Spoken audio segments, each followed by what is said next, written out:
Hello,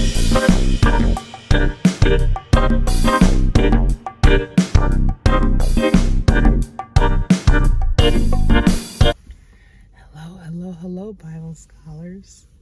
That's you. You are a Bible scholar. And welcome to my channel. I'm sorry, I'm trying to whisper. The baby's sleeping. Anywho, this is your first time on my channel. It's awesome to have you. My name is Taneza. I'm the mom of 3 beautiful kids living in the heart of New York City. I'm on an adventure. I've never read the Bible ever. And 2023 is the year of me being my best me. We are reading through the Bible. We have already finished Genesis, Exodus, Leviticus, Numbers, Deuteronomy, Joshua, Judges, and today we will be reviewing the Book of Ruth. It's 4 chapters long, super easy breezy, beautiful story. Let's just go ahead and jump right in. To all my A1 day ones, I heart you guys. If you haven't already, make sure your notification bell is on so that you do not miss any videos. And if you are a new subscriber, please note that I'll be reading out of the NIV version of the Bible. Whatever translation you have is perfect. If you have no Bible at all, perfect. I'll put every single verse on the screen. Are you ready? Let's dive right in. Ruth chapter 1. There was a famine in Bethlehem in Judah. A man named Elimelech was married to a woman named Naomi. They had 2 sons, Mahlon and Chilion. He had 2 daughter-in-laws, Orpah and Ruth. Side note, back in the day, the Oprah Winfrey Show, she shared on one episode how she was named after this woman in the Bible, but that they spelled her name wrong. So she was supposed to be named Orpah, but instead it's Oprah. The person that named her, I think it was her great aunt, mixed those 2 letters by accident. But anywho, there was a famine in Bethlehem in Judah. So Elimelech took his wife Naomi, his 2 sons Mahlon and Chilion, his 2 daughter-in-laws Orpah and Ruth, and went to live in the country of Moab. Elimelech died. After about 10 years, both of Naomi's sons passed away as well. I wanted to read for you guys chapter 1, verses 6, 7, 8, 9, and 10. When she, talking about Naomi, heard in Moab that the Lord had come to the aid of his people by providing food for them, Naomi and her daughters-in-law prepared to return home from there. Verse 7.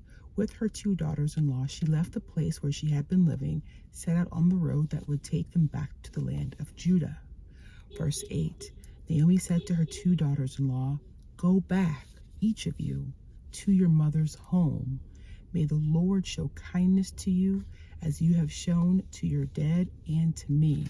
Verse 9. May the Lord grant that each of you will find rest in the home of another husband. Then she kissed them. They wept aloud. And verse 10 said to her, "We will go back with you to your people."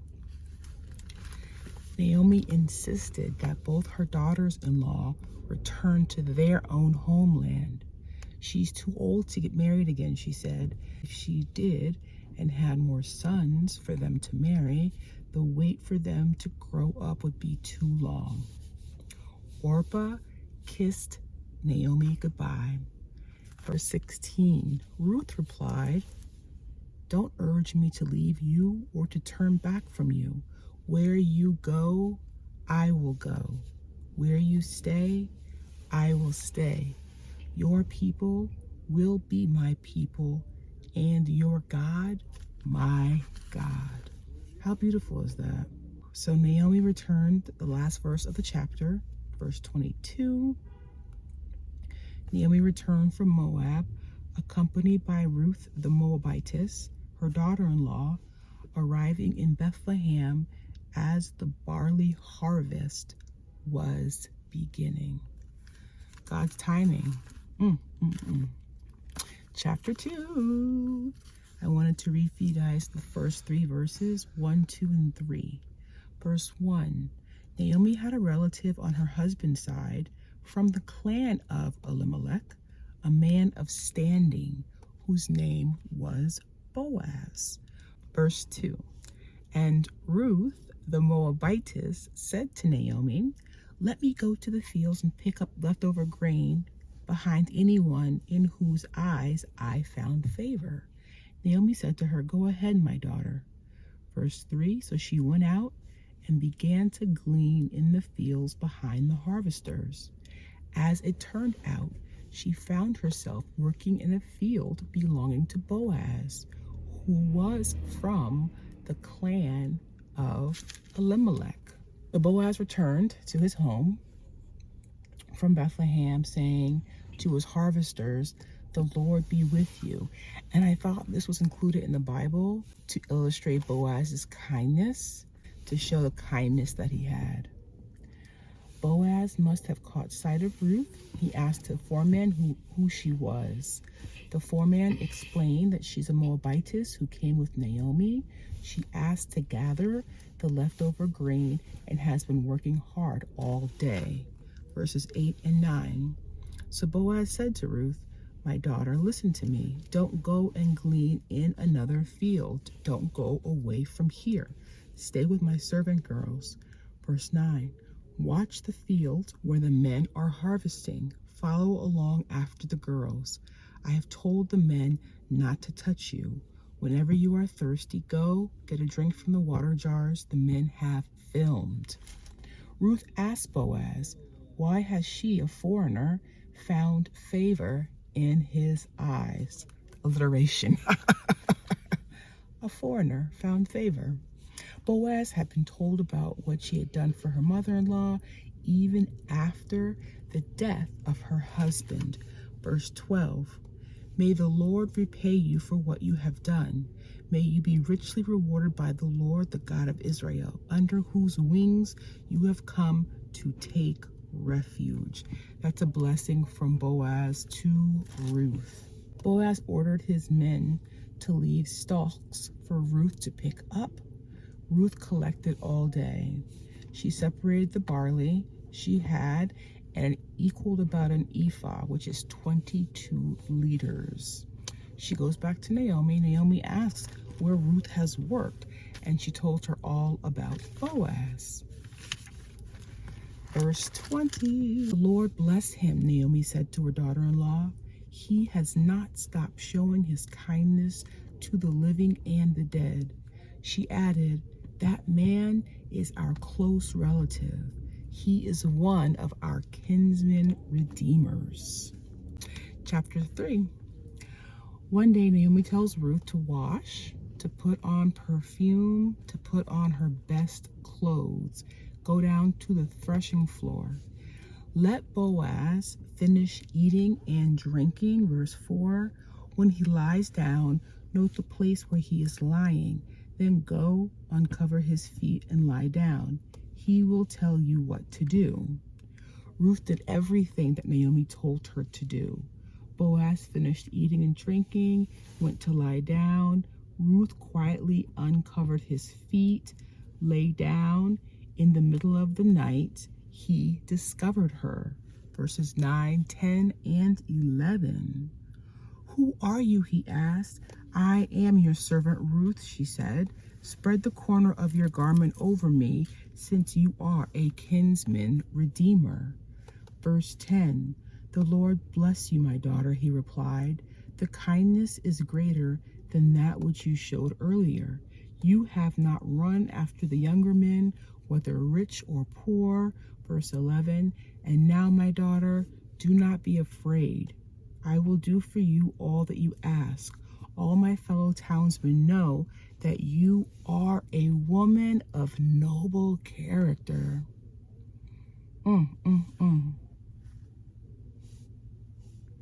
for all my women, female Bible scholars, like what an aspiration, right? What is something that we can aspire to be? Women of noble character. But Boaz says there is a kinsman redeemer near in relation to Ruth and Boaz. He will give this relative until morning to redeem. If he does not redeem, Boaz will. Verses 16, 17, and 18, the last 3 verses of chapter 3. When Ruth came to her mother-in-law, Naomi asked, "How did it go, my daughter?" She told her everything Boaz had done for her. Verse 17, and added, "He gave me these 6 measures of barley, saying, 'Don't go back to your mother-in-law empty-handed.'" Verse 18, Naomi said, "Wait, my daughter, until you find out what happens, for the man will not rest until the matter is settled today." I guess, and also, guys, this just shows us that God's will, we may be waiting and feel like it's taking so long, but when God moves, when it's his timing, it's one after another. It's a matter of days. So imagine, like, yeah, Ruth's husband died. She goes on this journey with her mother-in-law back to their native land, and she's a widow. And I'm sure there are days she got frustrated, right? But she waited on the Lord in his timing. And when the timing was right, things just fall into place. Chapter 4, Boaz marries Ruth. The kinsman redeemer that Boaz mentioned came along. Verse 4. And so all you new Bible scholars, this Bible was gifted to me by my now husband, then boyfriend, in 2006. So I love to read the verses that I think I underline. His underlines are always like neat, mine are not. So I wanted to read for you guys verse 4. I thought I should bring the matter to your attention. This is Boaz talking to the closer kinsman redeemer. I thought I should bring the matter to your attention and suggest that you buy it in the presence of these seated here, in the presence of the elders of my people. If you will redeem it, do so. But if you will not tell me, so I will know. For no one has the right to do it except you, and I am next in line. I will redeem it, he said. And I just love the fact that Boaz saw something he liked in Ruth. He heard about what a woman of noble character she was, but he was still an honest man, and he still gave the person that was next due to be the kinsman redeemer a shot at it. And so he says, yeah, I'll redeem it. Verse 5, Boaz said, on the day you buy the land from Naomi and from Ruth the Moabitess, you acquire the dead man's widow in order to maintain the name of the dead with his property. Verse 6, at this, the kinsman redeemer said, then I cannot redeem it, because I might endanger my own estate. You redeem it yourself. I cannot do it. So Boaz followed the rules. He gave him a chance to redeem it. Initially, the man says, yeah, I'm going to redeem it. And then he can't. So he tells Boaz to. The kinsman redeemer told Boaz to redeem it and removed his sandal, which back in the times of Israel, for the redemption and transfer of property to become final, one party took off his sandal and gave it to the other. This was the method of legalizing transactions in Israel. So the kinsman redeemer told Boaz to redeem it and removed his sandal. So Boaz took Ruth as his wife. She gave birth to a son.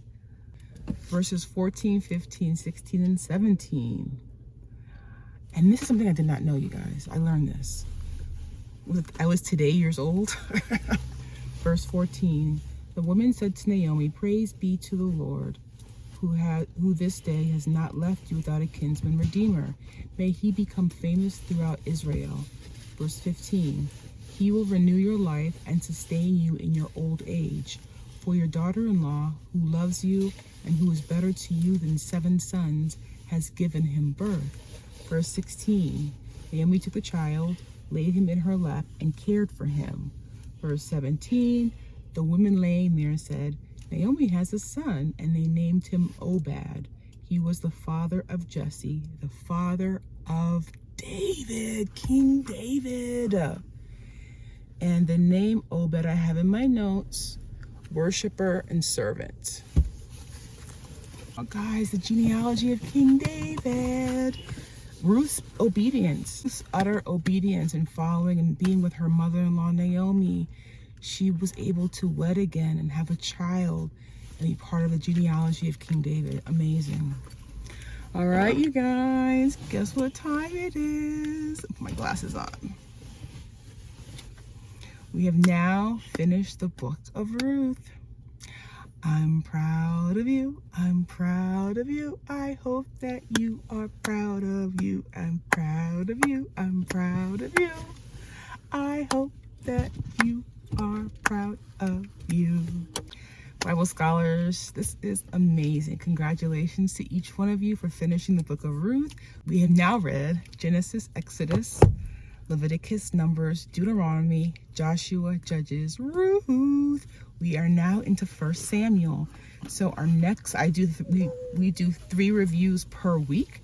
So our next review will, sorry Bible scholars, that last video cut off by accident. But anywho, we've now finished Genesis, Exodus, Leviticus, Numbers, Deuteronomy, Joshua, Judges, Ruth.